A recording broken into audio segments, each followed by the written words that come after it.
Hello, everybody. Welcome to Let's Talk Football. My name is John Halpin alongside Chris Palmer.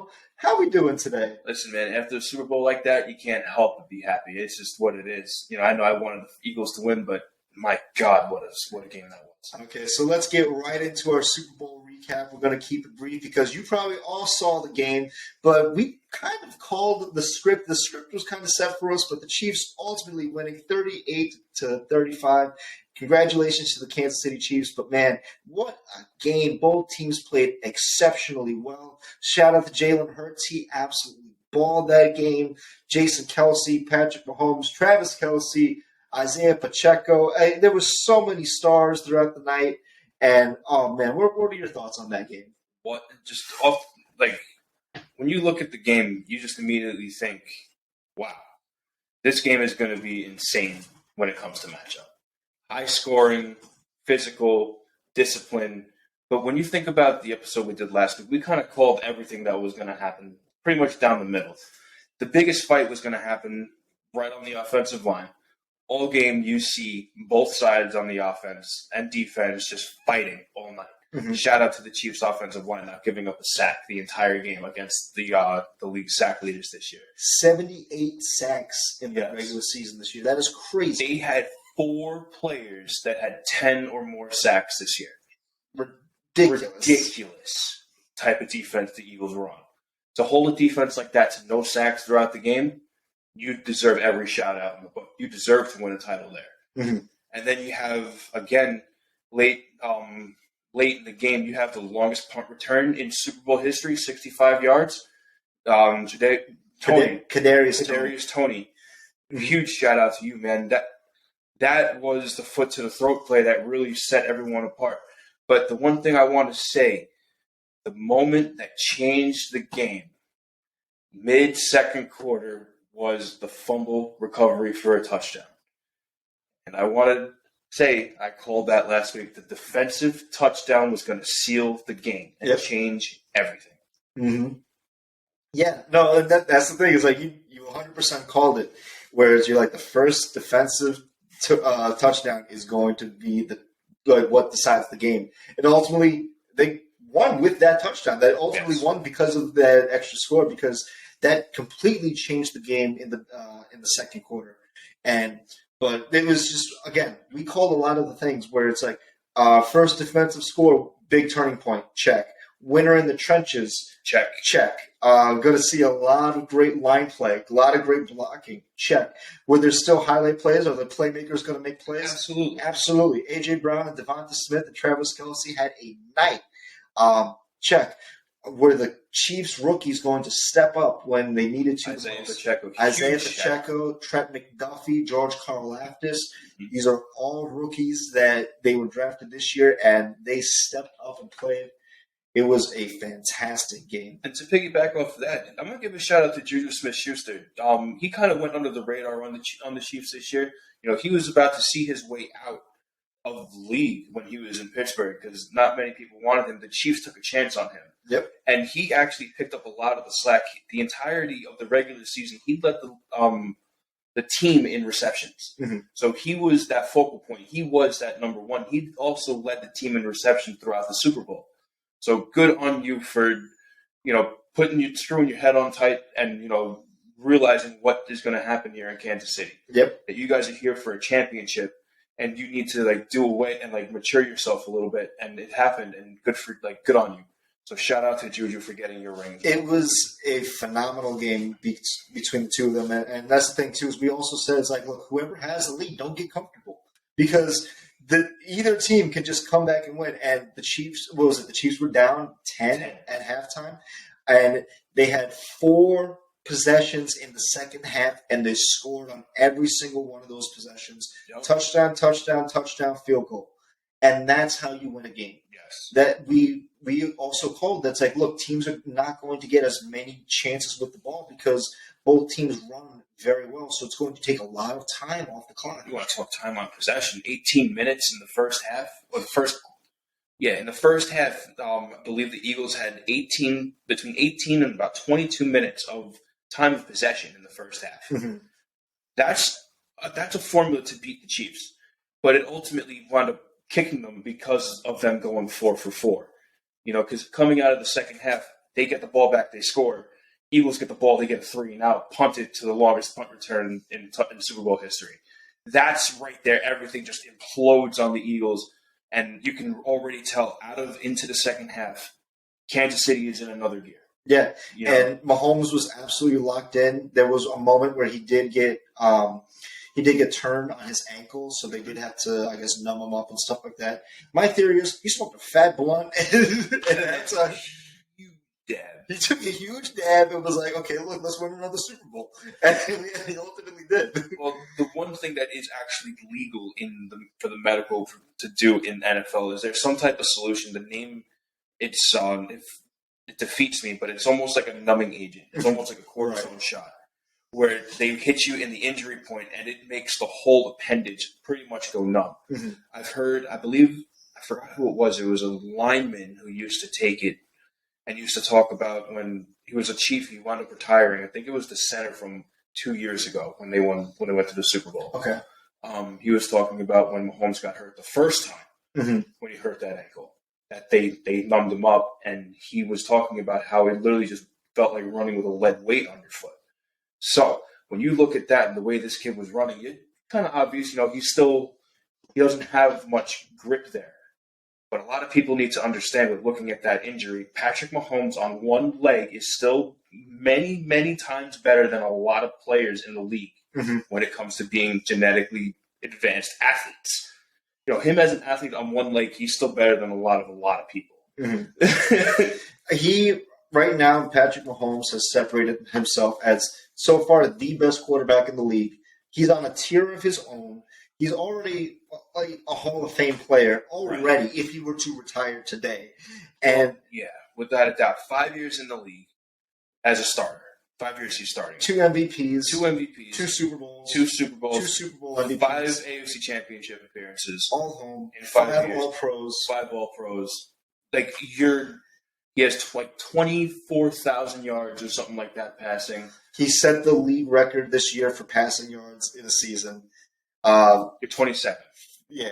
And he's our age. It's crazy. He arguably has another 12, 13 years left in the tank, barring a severe injury. Absolutely. And we are going to, we are just tapping into the greatness that is Patrick Mahomes. The threshold that is going to be that guy throughout the rest of this league. And hey, so long as he's got Andy Reid and Andy Reid has him, those two, that's a match made in heaven right there. Also, I want to give a shout out to Eric Bieniemy, the offensive coordinator for the Chiefs. He is a very unsung contributor to the Chiefs. Always have love for Eric Bieniemy. Always have love for Eric Bieniemy, and it's a shame that he's not going to get a head coaching job, which he rightfully deserves, man, because he is not only install plays for the Chiefs to succeed every single year that he's been under Andy Reid, but he's also helped develop Patrick Mahomes into who he is today. And I think that gets very overlooked, where it's like, look, Patrick has as much love for Andy Big Red as he does for Eric and vice versa. And it's all their offense runs so efficiently because the three of them work so efficiently and great together. Yeah, no, you're not wrong. And a lot of people they always try to look at the head coaching when it comes to the full success of a team. But you got to remember, a machine is only as good as its weakest gear.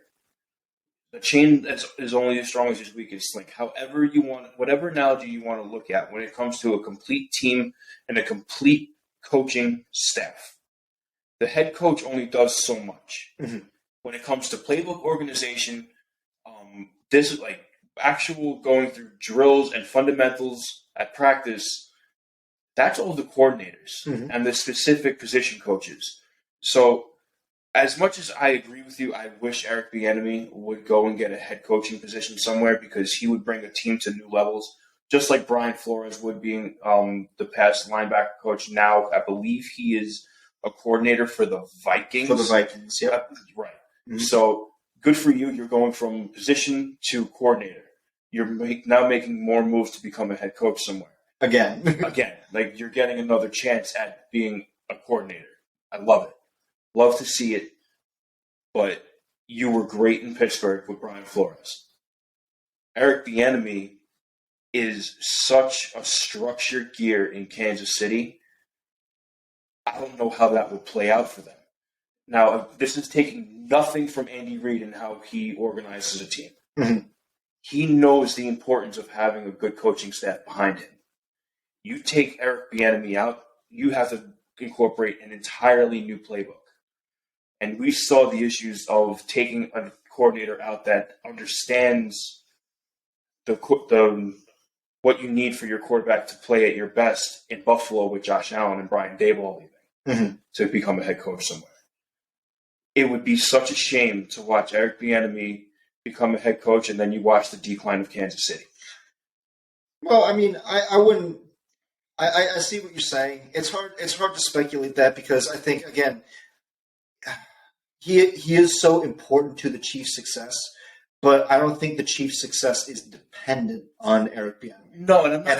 And I think that it's again the three of them together, perfect. They're all like in sync with one another and the vision that they have for it.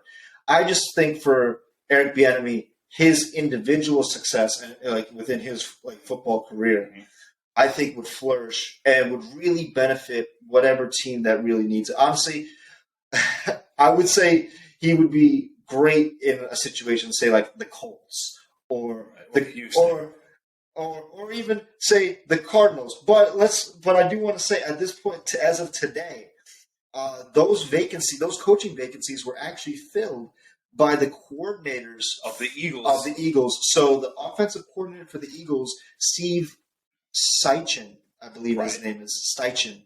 I'm probably butchering that, but he was the offensive coordinator for the Eagles. He is now the head coach for Indianapolis, and Jonathan Gannon, the defensive coordinator, is now the head coach for Arizona. Right. So both those coaching vacancies have been filled, and to your point, let's see Philly. Let's see how they look from this year to next year without those coordinators. You and I were talking off air. Philly's still the team to beat in the NFC, but they're not going to be as dominant as they were this year. There's going to be a lot of free agency moving. They lost their two, offensive coordinator and defensive coordinator. Nick Sirianni, still a great coach. I want to give a shout out to him. He had a fantastic year. And I don't want to take anything away from that. But there's going to be a lot of changes in Philly right now. So let's see how integral coordinators are to the success of a team. If Philly has really declined from both of those coordinators leaving, we're going to see some problems. Right. But let's see. To your point, yeah. No, to your point, yeah. So, with that being said, the absence of Eric Bieniemy, who is one of the best coordinators in the league, with the way he draws up plays, it's unbelievable. Mm-hmm.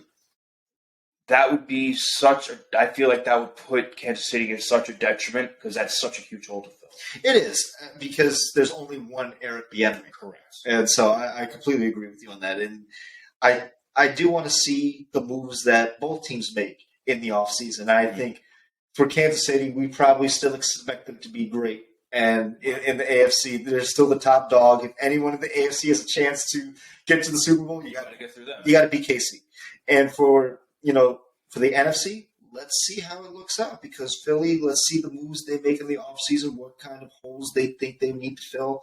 I think being in the Super Bowl, I think it's very easy to say that they do need a little bit more defensive help. Whether that's I think personally that should be a middle linebacker, because they left the middle of the field wide open at a lot of points in time. Granted, their pass rush could not get to Patrick Mahomes. They did not have a sack at all throughout that game. So I do want to see what Philly prioritizes going into this offseason. Yeah, but to counter the not getting a sack, that has nothing to do with who's on that defensive front. Oh, no, yeah. That has everything to do with the offensive line of Kansas City. Mm-hmm. Kansas City's offensive line played such a game. If you guys go back and watch those highlights and just watch the offensive line, and you will literally just see apex alpha males fist fighting all game. They're literally just the matchup between Creed Humphrey, the center, and Fletcher Cox. Cox. Yeah, the center for Kansas City, and Fletcher Cox, number 91 for the Eagles. That's worth watching in and of the game itself. Right. If you actually watch the highlights and you go to that pinnacle 20, I think it was like a 25 or 26 yard run from Patrick Mahomes, when he dropped back to pass, you watch him make his progressions, you pause it, and you can watch the entire pocket where he's standing. You see the guard, tackle, and bunch set tight end on the left. They're over this side of the pocket. You see two on the right. The pocket's moving. You look dead center. It is Fletcher Cox and Leon Humphrey not moving in a brawl. Just On this duking it way, out. in each other's chest, just absolutely beating each other to hell. And that's the things, like, the game was going to be decided in the trenches, and man, that solidified it right there. Right. That play in particular, that was like the whole mantra of the entire game was if you get the push, you're going to get the points. Yep. You know, and at that point, it seemed like Philly was kind of gassed. And again, Kansas City was just on a different level. They hit a second gear come the second half, and that was it. They could not keep up. They kept up to an extent because Jalen Hurts was the best player on the field, and it wasn't close. Man, Jalen Hurts, I want people to know, if Jalen Hurts not proved to you that this man is an elite quarterback, then you clearly did not watch this game. Well, because he had a phenomenal game.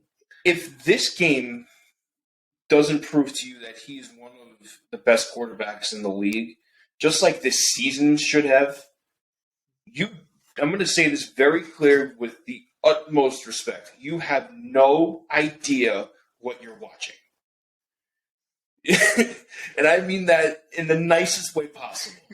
Because if you were a naysayer on Jalen Hurts, okay, understandably, you're going to go with a coach's word in the beginning. They didn't want to play him, blah, blah, blah.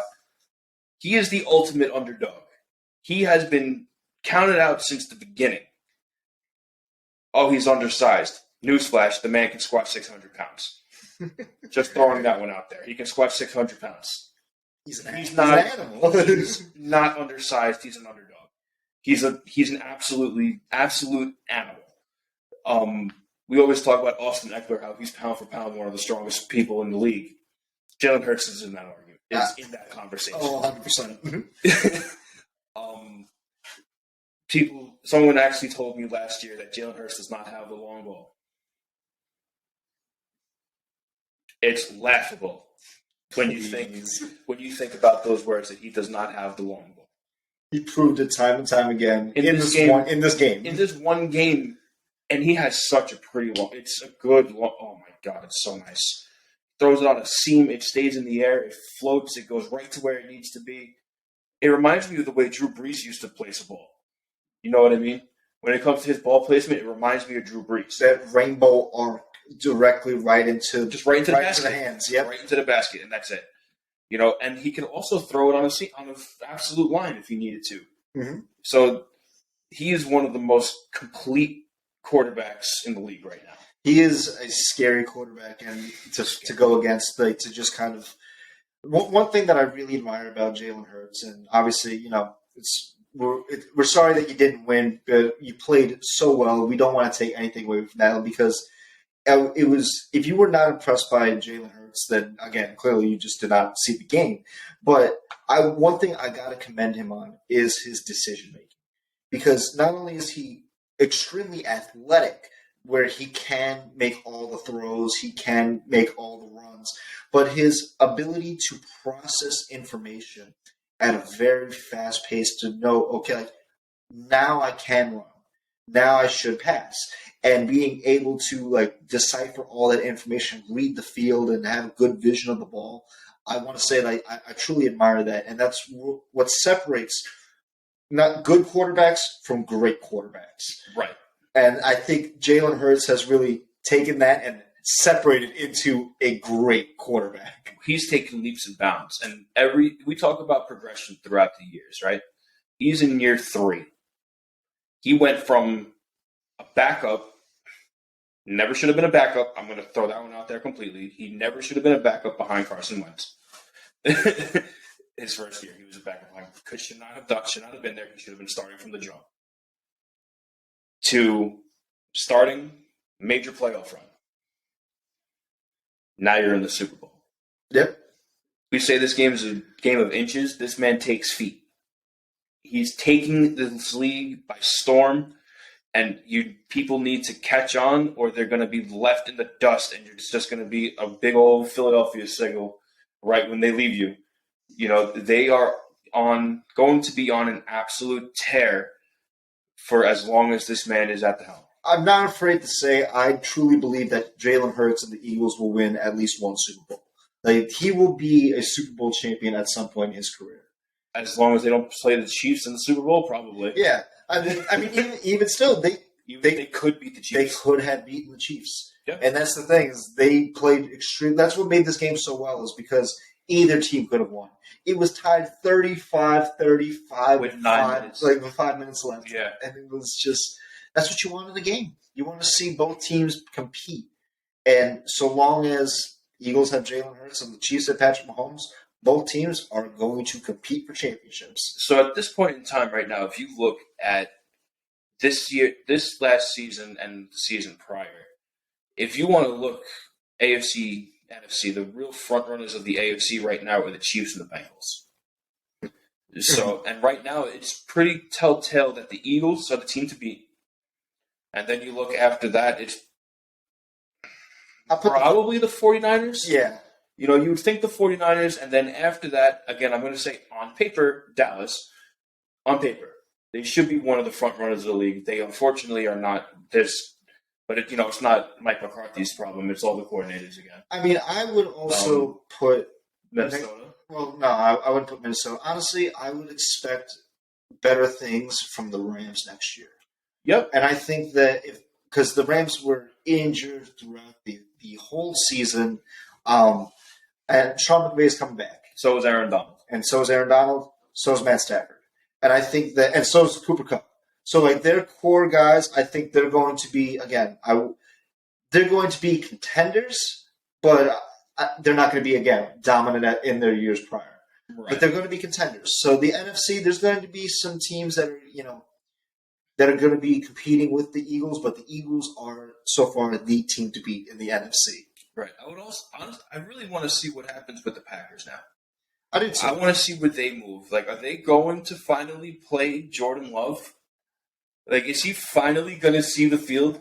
I don't know, man. You know what I mean? It's like, is it worth it to even try to put him in now, or do you just go new? The whole Green Bay Packers, it's a whole soap opera, and I don't really want to think about it right now. Well, Aaron Rodgers is a soap opera. Yeah. Green Bay, they need to do the right thing. Yeah. Aaron Rodgers, I think all signs are pointing towards New York. I think he's going to wind up on the Jets. I think he's going to stay with the Packers. He's not staying with the Packers. That's what I see happening. Unless I know a lot of pundits are looking to say, like, to really push the narrative of him to the Raiders. But honestly, we got to see. At this point in time, it's a whole toss-up up in the air, and it's kind of just a big guessing game. And so, obviously, in the offseason, that's something that we're going to be talking about. Obviously, where Aaron Rodgers goes, if he decides to retire or not, but I don't think he's going to retire. No, he still has one more. At this point in time, he's on a darkness retreat. A 4-day darkness retreat that's equivalent to doing DMT. Yes. That's what he's going on. So, it's supposed to be a Zen type of retreat. Do that information as you will. Where it feels like you're doing DMT for 4 days. That's the quarterback. That's the quarterback. So this man is on a tear, and it's going to tear him right out of Green Bay. Yeah, so I think, there's going to be a big, as we discussed last week, there's going to be a big quarterback carousel in the league. So a lot of quarterbacks are going to be rotating and changing teams. Aaron Rodgers, he may or may not be a part of that carousel, but when the time comes, we will be discussing all of that, along with Lamar. And even March 11th. free agency opens for March 4th or something like that. So we will have a free agency recap when the time comes, because there will be a lot of moving parts. Who knows? Maybe Brady decides to unretire and gets in the mix. No, he's not going to do that. Hopefully not. But at this point in time, I saw that the Raiders actually released Derek Carr. Yes, as of yesterday, they released him. It was the day. It was like if they went the entirety of that day and didn't release him, he would have been owed $40 million. Yep. So the Raiders are looking to have a quarterback replaced, and we shall see who they decide. It's going to be a fun offseason. It's going to be a very interesting spin of the wheel. It is going to be a very fun offseason. But before we go, I do want to say, I do want to recap our picks this year. God. Okay, so as everyone knows, we pick games every week. And so sometimes we do well, sometimes we do bad. So I did the math, checked everything, checked all our picks for the regular season and the playoffs. So out of 273 games, I picked 169 correct. Nice. So, which is a picking percentage of 61%. Okay. Chris Palmer, you picked 168 games correct. That's awesome. With a winning percentage of 61%. That's awesome. In the playoffs, I picked 9 out of 13 games. Okay. You picked 8 out of 13 games. That is You're up by one game, regular season and postseason. That's awesome. You can't write this shit. You can't even write this shit, dude. That's awesome. But hey, you know what? 61%. I'll take 61%. I'll take it. Yo, that's really awesome. And the thing is, everyone who watches knows we agree a lot when it comes to the games. Yeah. But that's more so coming from an unbiased fan standpoint, where we're pretty much just picking what should almost happen, where it's just the better team. Who's the better team going into this week? That's how we really make our picks, is who we think is better going into this week, and a lot of times it comes true to form. So a lot of times it's almost clear cut as to who could almost win. You know, the toss-ups are the toss-ups, and that's kind of the Super Bowl was a toss-up. That was the biggest. That was the icing of this season. It was the Super Bowl, because that was just all it was. There were so many good games that you just couldn't tell, and you wouldn't be mad. I know a bunch of episodes that there are where we're looking at it's like, I'm not even mad if who wins this game. Yeah. This is Super Bowl. Yeah. We weren't even mad at who was going to win. Yeah. And honestly, that's how I felt in the Super Bowl, too, because there were so many layers to it. But at the end of the day, it's like, if Chiefs win, Chiefs win. If Philly wins, Philly wins. And it's going to be – I just want it to be a great game, and it was. It was such a great game. And it was a great game to top off a great season. And it was not only a great season to watch football, but it was a great season for us too. Yeah, it was a lot of fun. This was absolutely an end of an era type of a season. There was ups, there was downs when it comes to this year. There was a lot of laughs to talk about when it comes to this football season. I can't believe that we've been doing this for 2 years already. It's really the work from where we started year one to where we are now when it comes to how we do things when it comes to this podcast. It's upgraded to a level. I do want to say, I want to give a thank you to everyone who watches our podcast.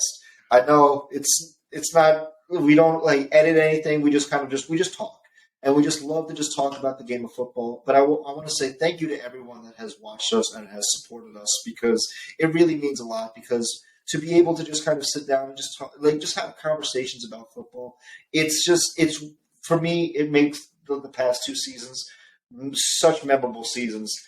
And I love doing this with you, man, and I love doing this for you guys. And it's just truly a blessing, because I feel, and I said this last year, I feel that it has made us better fans of the game. Yes, absolutely. And again, I'm going to piggyback off of that. A huge thank you. And remember, we said going into this last year, in year one, that our true intention was to make people who don't study the game like you and I do understand the game in a more of a layman's term. Mm-hmm. So that's really what we're still trying to focus on here, is making this making the sport of football a lot easier to break down to those who don't study it like you and I do. Yeah, and just talk and just have and to have conversations, a layman's term conversation where anybody who watches an episode on any given day, you can now have a respectable conversation about what happened, even if you don't know the sport at all. Yeah. So for those who watch, if you don't know the sport at all, I hope this helps. I really hope this gives you some type of insight, any type of education that you want when it comes to the game of football. Mm-hmm. It has been so much fun the past couple of years, and I can't wait to open up again next year when we're 2 weeks away from week 1, and we give our bold predictions from next year, and we do everything again. Yes, but we are going to have a little. It's going to be a little different. There's going to be some changes. I'm not going to reveal anything on camera, but we will. When we get there, there will be reasons as to why things are the way they are. Changes will be made. But no, we will be here nevertheless. Doing our thing, hoping that you guys just watch and enjoy. Yeah, and honestly, I do want to give a shout out to Ted. Our first guest, even though it was a lost episode. Shout out to Ted. We had a fun time with you all. And if you are watching this right now and you want to be a part of the conversation in the off season or in the regular season, please let us know. We'd love to have you on. We'd love to just talk football with you guys and just have conversations about whatever team you want to talk about, whatever players you want to talk about. It will just be a fun time because honestly, I think it's the game of football. It's one of the more unifying things within our society. And just to have a love of the sport, to have a love of players, to have a love of a game is just it's just to be a part of something greater than yourself. It's very wholesome. In times that the world is, it's good to have a universal escape. Yeah.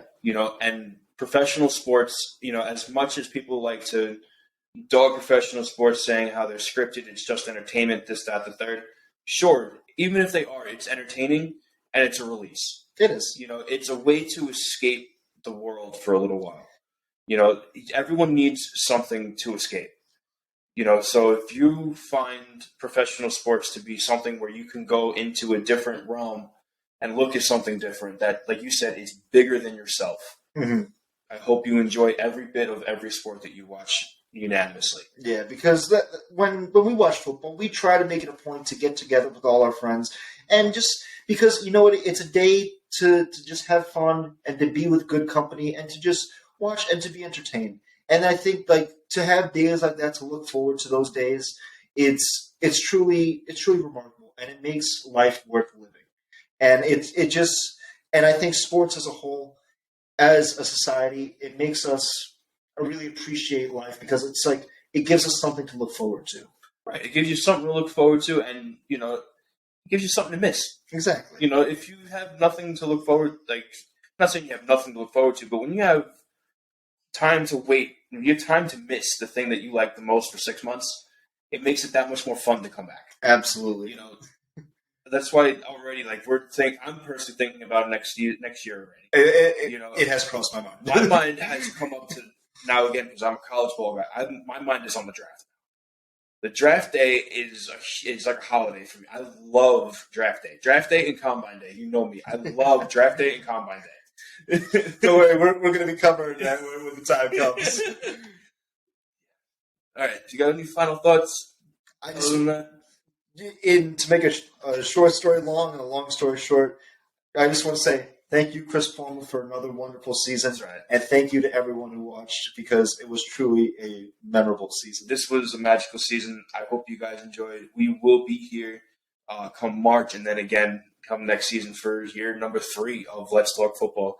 So please leave a like, a comment, a subscribe. Please send us your emails. Like he was saying, if you want to set up an email and we will set up a date to have an interview and we will talk your team, whatever you want to talk. We have the time, we have the space. Shout out to Ted again. Sorry that the episode was never able to release. We will figure something out on how to re-record your interview because that was one of our most fun episodes that never got to air. It's a shame that one didn't air, but again, Ted, we hope you're on next season, and we hope your Broncos are doing better next season. So until next time, guys, that's a year. Thank you.